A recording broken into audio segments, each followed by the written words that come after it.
Magandang araw mga kaibigan. Gusto kong magbigay ng reaksyon sa latest na pahayag ng Pangulong Marcos Jr. tungkol sa Uniteam. Parang nananaginip pa siya ng gising. Hindi niya matanggap-tanggap tungkol sa Uniteam. Sabi niya meron pa daw. Okay? Gusto ko lang i-remind na meron na tayong stock ng dark chocolate. Pwede na kayong mag-order sa number na ito, 0916-9000-997. First come, first serve po ang dahil limited po ang stock. First week ng July ang delivery. Okay, so sa isang ambush interview, nagpahayag ang Pangulo. Buhay pa daw ang Uniteam. Okay, pakinggan natin ang kanyang sagot sa media interview na ito. Isa pang inaantabayanan ng taong bayan ay mga galaw sa politika. Sabi ni Pangulong Bongbong Marcos kanina, meron pa ring Uniteam. Pero kung kasama riyan si Vice President Sara Duterte, nakadepende raw kung kanino siya papanig. Narito ang aking report. The Uniteam is still there. And if you look at the structure of the parties that ran together in the last election, that really hasn't changed. Meron pa ring Uniteam. Yan ang binigyang diin ni Pangulong Bongbong Marcos sa kabila ng tila mas lumalalim na lamat sa relasyon ng mga Marcos at Duterte. Sa ngayon, hindi sumali ang hugbong ng pagbabago ni VP Sara at puwersa ng masang Pilipino ni dating Pangulong Joseph Estrada sa bagong Uniteam Alliance para sa 2025 elections. Pero ayon sa Pangulo, bukas pa rin ang Uniteam kay VP Sara. Depende na lang sa magiging desisyon niya pagdating sa politika. Depende lang kung ano yung positioning ni Inday Sara pagdating ng eleksyon. Siya ba ay nasa administrasyon o siya ba ay nasa oposisyon? That will be the only major determinant. Lumutang ang posibilidad na maging oposisyon si VP Sara matapos siyang magbitiw bilang DepEd Secretary noong nakaraang linggo. July 19, epektibo ang kanyang resignation. Sa ngayon, wala pang bagong kalihim ang kagawaran. Pero ayon kay PBBM, papangalanan niya ang bagong DepEd Secretary bago matapos ang linggong ito. Bago nagbitiw sa gabinete, matatanda ang sinabi noon ni VP Sara na para lang sa eleksyon ang Uniteam. Hindi naman na raw sila kandidato ngayon ni PBBM. Ilang araw matapos yan, inanunsyo naman ng bise na tatakbo bilang senador sa 2025 ang kanyang amang si dating Pangulong Rodrigo Duterte at dalawang kapatid na sina Davao City 1st District Congressman Paulo at Davao City Mayor Baste. Sagot lang dyan ni PBBM, It's a free country. They're allowed to do whatever it is they want. Ganyan-ganyan din ang reaksyon ng kanyang pinsan na si House Speaker Martin Romualdez. Una namang iminungkahi ni dating Senador Antonio Trillanes na magsanib puwersa na ang mga tradisyonal na oposisyon at ang Marcos administration para pigilan ang plano ng mga Duterte. Pero maalat sa ideyang yan si ACT Teachers Party List Representative Francis Castro na nag-anunsyo kahapon ng kanyang pagtakbo sa Senado. Dahil nakikita naman natin ngayon, Duterte Marcos lang yung pwedeng pagpilian, pero para sa amin panahon na sa Makabayan Coalition na magbuo ng ng magiging boses ng mga mamamayan sa Senado.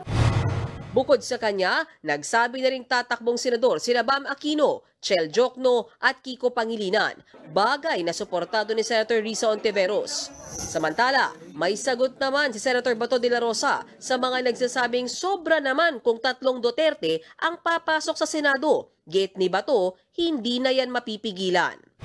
Kahit sabihin mong too much dahil marami, tatlong Duterte na senador, sabihin mo too much. Pero ang tao pa rin ang magdedesisyon kung gusto nila. Kung pwedeng gawin yan ng iba, bakit hindi pwede gawin ng mga Duterte? Okay, so mga kaibigan, buhay pa bang Uniteam? Nandyan pa ba? Kasi yan ang sabi ng Pangulo. Basically, nandyan pa rin, sabi niya. Yun, may mga may mga kasunduan na, may mga alliances of parties na. Kaya lang, yung kay Romualdez, at yung kay Marcos na Partido Liberal, sila man, family party nila yan eh. Yung kay Romualdez, yung Lakas CMD, ang ano dyan, si PGMA. Yeah, siya ang, ano yan, nung 2022 na eleksyon, ang mga nag-back up sa candidacy ni BBM is PGMA, ERAP, then Duterte. Yan ang malakas na nagpanalo sa kanya, yung tatlo na yan. Dito, sa alliance nila ngayon, yung sinasabi niyang unity, wala. Hindi sumama yung partido ni ERAP. Yung kay GMA, wala. Hindi na. Although si Romualdez, nandiyan pa rin. Alam niyo naman si Speaker, siya talaga ang may ambisyon. Ang naidagdag lang yan, si Soto, Big Soto, kalaban yan eh. Sino bang kapartner ni Soto? Nakalimutan ko na. Kalaban ng unity nung last election. So, to me, nananaginip ng gising ang ating Pangulo, ayaw niyang tanggapin na wala na ang unity. Mismo si VP Sara, nagsabi niya wala na yung unity. Nung election lang yun, noong 2022. Nanalo na kami. So, ngayon, wala na. Di ba? Yan ang tama. Honest answer, frank, direct to the point. Then after that, yan na, nag-resign na siya. Alam naman natin, front runner si then Mayor Inday Sara noong 2022 election. Pag itinuloy niya na nagkandidatong presidente, I don't know kung mananalo itong kandidatong Marcos ngayon. I doubt. Kasi kami, Ilocano kami. Pag nagkalaban sila, BBM versus Sara, Sara Duterte kami. Kasi mas kilala ko si Mayor Inday Sara kaysa kay BBM. Ang alam ko lang kay BBM noon, anak lang siya ni President Marcos Sr. So, sa pamilya namin, talagang believe kami sa nagawa Marcos Sr. at ni First Lady Imelda Marcos. Kaya lang, ang ano ko dito kay Bongbong Marcos noon is, may naririnig ako na problemadong anak ni President Marcos Sr. Party-party lang daw. Yun ang spoiled. Yun ang image sa akin ni BBM noon. Kaya hindi ko siya talaga kilala. Alam ko lang na naging governor ng Ilocos Norte, naging senador. Alam ko lang, anak siya ni Marcos Sr. Yun lang. Kaya lang yung kanyang kapabilidad, wala. Nagkaroon na lang ako ng interest sa kanya nung nabuo yung unity. Nung biglang nag-slide down si then Mayor Inday Sara, naging Vice President at naging Presidente, candidate President. Kaya yun, tuwan-tuwa ko kasi ang nakikita ko nung una, wow, maganda itong tambalang ito. Kasi ang nakikita ko, sige, pinagbigyan si Bongbong Marcos dahil mas edad na siya, 60 plus na siya by that time. So, si then Mayor Sara, mas bata. Okay. So, parang nakikita kong usapan nila, Marcos ngayon, after Marcos by 2028, Sara naman. Ang ganda sana kung ganun. Kung na-maintain nila yung ganung, mayroong political analyst na nagsasabi na parang ganyan ang internal arrangement. Si Professor Ronald Llamas, yan ang sinasabi niya. Kaya lang sa ngayon, parang hindi na inonor yung internal arrangement ng unity. Biglang sumingit ang isang speaker, Martin Romualdez, na gustong-gustong maging presidente. Nang dahil sa mga surveys na hindi siya makakuha ng 1%, naisipan nilang mag-People's Initiative because that's the only way na maging Pangulo o Prime Minister siya kasi nga wala siya talagang kapag-asang manalo sa isang eleksyon. Okay? Mabuti pa si Senator Rapi Tulfo dahil very consistent ang ratings ni Senator Tulfo. Mula nung magkaroon na ng presidential surveys, palagi siyang sumasabay kay VP Sara para pangalawa. Ngayon, tie na sila eh. 2 survey na yan, parehas silang tie. Ayun, yung tunay na may pag-asang lumaban sa 2028. Si Speaker, wala talaga. Okay, so, mahina ang kanilang kandidato. So, bahala. Kung yun ang tingin ng presidente na may unity pa, so be it. Ang labanan ngayon sa 2025, importante sa 2025. Bakit? Kasi pag maraming senador na pabor sa administrasyon, may papasa nila ang mga batas. So, yung 2025 to 2028, yun na yung platform ng next president. Kaya kung maraming oposisyon na senador ay mananalo by 2025, nako, mahihirapan, magiging tinatawag na lame duck president.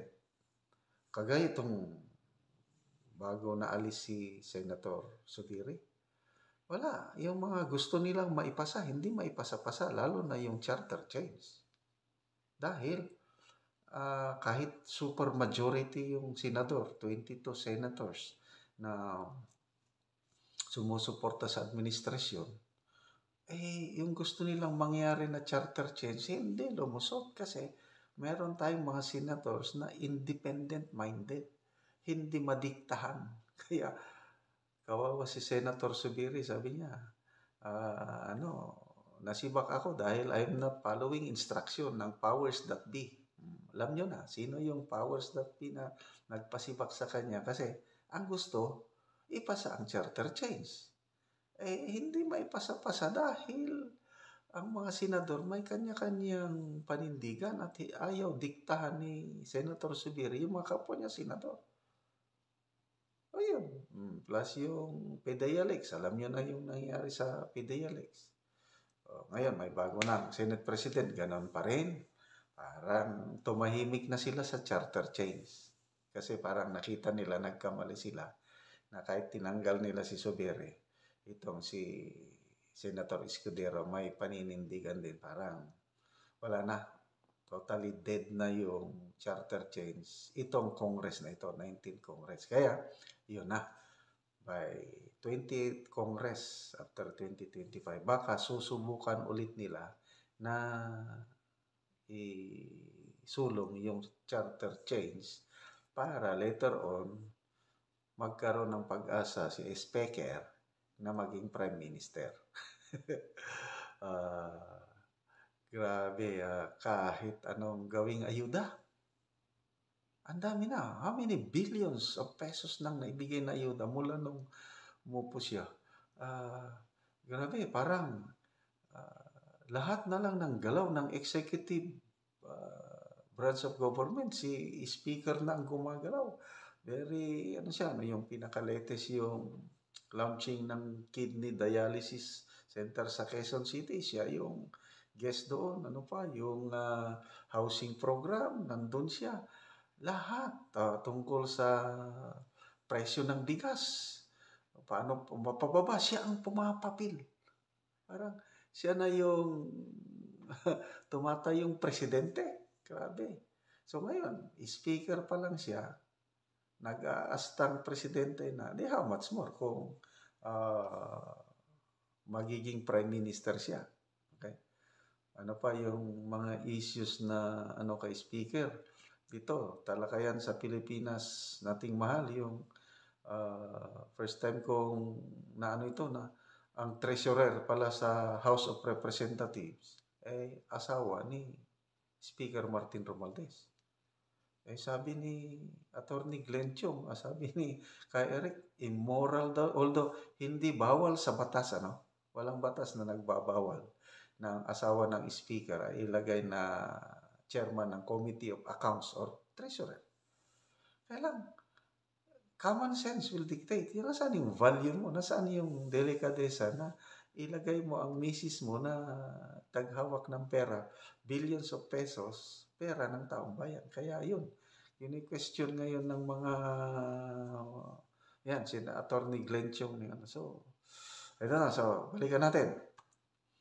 With or without unity, bahala sila. Basta ako, yung sana matuloy yung 3 Duterte na kakandidatong senador. Kasi kailangan maraming senador by 2025 na yung manindigan, yung hindi padiktahan. So, Senator Bato, Senator Bongo, sino pa yung mga ibang tatakbo ng mga independent-minded. I don't know itong si Senator Amy Marcos. Hindi niya alam kung saan siya. Palagay ko, hindi siya mapapasok sa administration ticket. Yun, mapipilitan siya. Dito siya sa line-up ng mga Duterte. Sana mapatunayan ni Senator Amy na ang loyalty niya sa bayan, hindi sa kapatid. What do you mean by bayan? Kung anong nakakabuti sa bayan. Dutertes, nakikita ko talaga kung ano para sa bayan, yun ang ano. So I miss yung Duterte brand of leadership. Sana by 2028, another Duterte ang uupo sa Malacanang. Good luck sa labanang unity team or without unity team. Basta wala na si VP Sara sa unity team.